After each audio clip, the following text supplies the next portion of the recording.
நமஸ்காரம். அஸ்மத் சர்வ குருப்பியோ நமஹ. இது நமது உலகம் சேனல் நேயர்களுக்கு வேங்கடம் ராம்நாராயண் அன்பு கலந்த வணக்கங்கள்.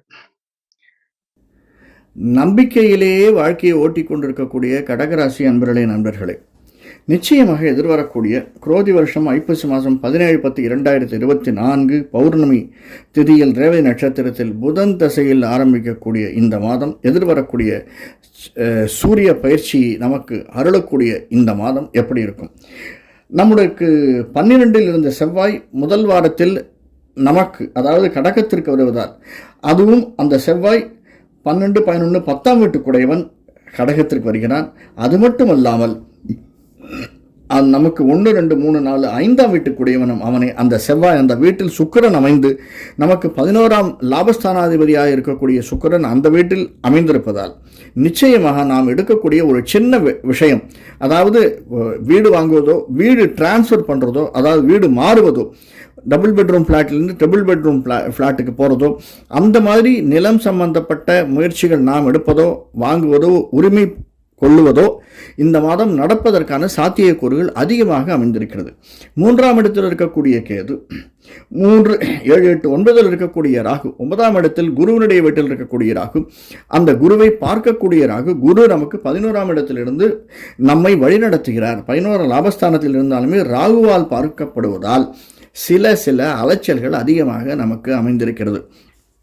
அதுவும் யாரு எப்படியெல்லாம் டிரைவர்கள் அலைகிறார்களோ, அவர்களுக்கு ஒரு 8 மணி நேரம், 10 மணி நேரம், 12 மணி நேரம் உழைச்சிட்டு வந்தால் கூட இன்னும் ஒரே ஒரு மணி நேரம் இதை கொண்டு போய் அங்கே ஷெட்டில் விட்டுட்டு போயிடு, அல்லது இதை பண்ணிட்டு போயிடு, அதை பண்ணிட்டு போயிடுன்னு வேலை வாங்கல் தான் முதலாளிகள் இருப்பார்களே வழியே நமக்கு சாதகம் செய்வதற்காக முதலாளிகள் இல்லை. அதுவும் இந்த மாதம் கடகராசிக்காரர்களாகி நமக்கு அப்படிப்பட்ட ஒரு தொழில் இருப்பவர்களுக்கு ரொம்ப எச்சரிக்கையோடு இருக்க வேண்டிய சந்தர்ப்பம் அதிகமாக இருக்கிறது.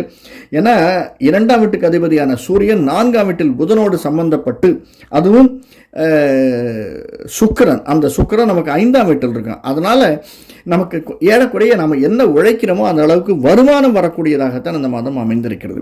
என்ன உழைச்சாலும் அந்த ஒரு மணி நேரம் எக்ஸ்ட்ரா உழைச்சோம்னா 1 மணி நேரம் எக்ஸ்ட்ரா வருமானம் இருக்கும். ஆனால் என்ன ஒன்று, அந்த 1 மணி நேரம் நம்ம வீட்டை விட்டு பிரிந்திருப்போம், அல்லது நம்முடைய இடத்தை விட்டு பிரிந்திருப்போம். அதுதான்.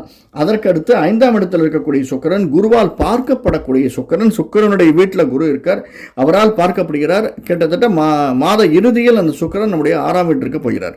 அதாவது கிட்டத்தட்ட 15 நாளைக்கு அப்புறமாக இப்போ நமக்கு ஏற்படக்கூடிய வரக்கூடிய வருமானங்கள் கொஞ்சம் போயிடும். அதில் இப்போ நம்ம வரது ஒரு 5000 ரூபா எக்ஸ்ட்ரா வருதுன்னு நினச்சிருந்தோம்னா, அந்த மாத கடைசியில் அந்த எக்ஸ்ட்ரா 5000 ரூபா எப்படி போகிறதுனே தெரியாது. திடீர்னு ஒரு ஷர்ட் வாங்கணும், ஒரு பேண்ட் வாங்கணும், ஒரு புடவை வாங்கணும், ஒரு சின்ன ஜுவல் வாங்கணும் அப்படின்னு அந்த பைசா காணாமல் போயிடும். அதற்கெல்லாம் நம்ம முதல்ல சித்தமாக ப்ரிப்பேர்டாக இருக்கணும். 8ஆம் இடத்தில் இருக்கக்கூடிய சனி, 9ஆம் இடத்தில் இருக்கக்கூடிய ராகு நிச்சயமாக நமக்கு நன்மை செய்யக்கூடியவள். என்ன, அஷ்டமாதிபதி அஷ்டமத்தில் இருக்கிறது அப்படிங்கிறது ஒரு விதத்தில் பார்த்தால் நமக்கு நல்லதாகத்தான் அமையும். ஏன்னா 2ஆம் வீட்டை 7ஆம் பார்வையாக சனியனுடைய பார்வை இருக்கிறது. அதனால் நிலம் சம்பந்தப்பட்டதோ, நீர் சம்பந்தப்பட்டதோ இருக்கக்கூடிய வியாபாரிகள், தொழிலாளி, முதலாளிகளுக்கு நிச்சயமாக ஏற்றம் தரக்கூடியதாக அமைந்திருக்கும். திரைத்துறையில் இருப்பவர்களுக்கு 9ஆம் இடத்தில் மாத ஆரம்பத்தில் சந்திரனோடு இருக்கக்கூடிய ராகு நிழலை தரக்கூடியவன். அந்த இடத்தில் இருக்கக்கூடிய ராகு நமக்கு ஏற்றத்தை தரக்கூடியவனாக, திரைத்துறையில் நாம் எடுத்து வைக்கக்கூடிய முயற்சிகள் பலன் தரக்கூடியவையாக கடகராசிக்காரர்களுக்கு இந்த மாதம் அமைந்திருக்கிறது என்று சொன்னால் மிகையாகாது.